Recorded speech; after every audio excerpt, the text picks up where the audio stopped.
And the opposite of humility is arrogance, right? There's the two ends of the spectrum. So we don't want to be arrogant, therefore we have to be humble. But there's a position right in the middle of too much humility and too much arrogance. What's that position in the middle? Confidence. There's a place in the middle. There's a balance. Now, why is this important? When you have too much humility, you feel like you are worthless. And before Allah, we are worthless. Before our sins are many. We are broken human beings. We are, we are flawed. Kullu bani Adam khata. All children of Adam make mistakes and make mistakes over and over again. We aren't perfect. We are not angels. We beg Allah for acceptance. So there has to be humility, doesn't there? But what happens when you have too much humility? You start really seeing yourself as worthless and no good and not capable of anything because you're just not good enough, because you have to be humble. It's like you have to walk around in life with ruku'. No, you make ruku' to Allah, not to life. When you bow before Allah, it gives you confidence in everything else. It doesn't make you humble in everything else, as in you're weak in everything else. You know what I'm talking about. No, don't say you know what you're talking about, brother. Be humble. I'm the best man for this job. Where's your humility? No, that's confidence. That's confidence. Somebody's really good at teaching. They have a talent for teaching kids.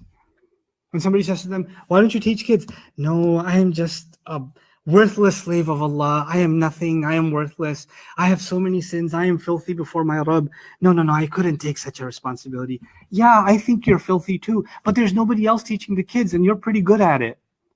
So why don't you just stop crying about yourself and show a little confidence? You understand? Like, I can't, there's students I've met that, like, they're at a university. I've given this example before. They're at a university. There's like 5 Muslims in this whole college, in the middle of nowhere in America. 5 Muslims, and they want to have Jumu'ah together, right? And one of them has memorized the Quran, and the other ones don't even know Alif Ba. And so the one who's memorized the Quran, can you please lead the prayer? No, ya akhi, I'm just a faqir. I'm a nothing. I'm a abd of Allah that just wants to be invisible. How can I stand on the mimbar and lead the prayer the way the Rasul of Allah sallallahu alayhi wasallam led the prayer? I am just a mound of sins and I am dirty. Yes, I think you're dirty too, but you still got to lead the prayer because this guy's going to lead the prayer in English, man.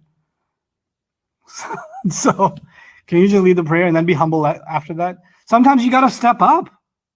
You need to step up. Now, stepping up doesn't mean you become arrogant. You think you're better than anybody else, or you're a know-it-all, but what you do know, you do know.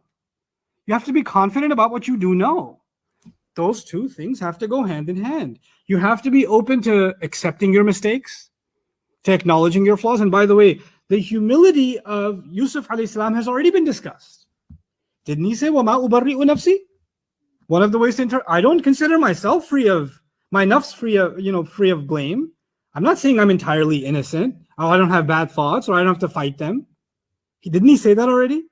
So there's this, on the one side, you have this humility, and on the other side, a Hebrew slave that came out of jail is standing in the greatest kingdom on earth, talking to the king in front of a bunch of ministers and saying, I am no doubt the right person to be in charge of the entire treasury of Egypt.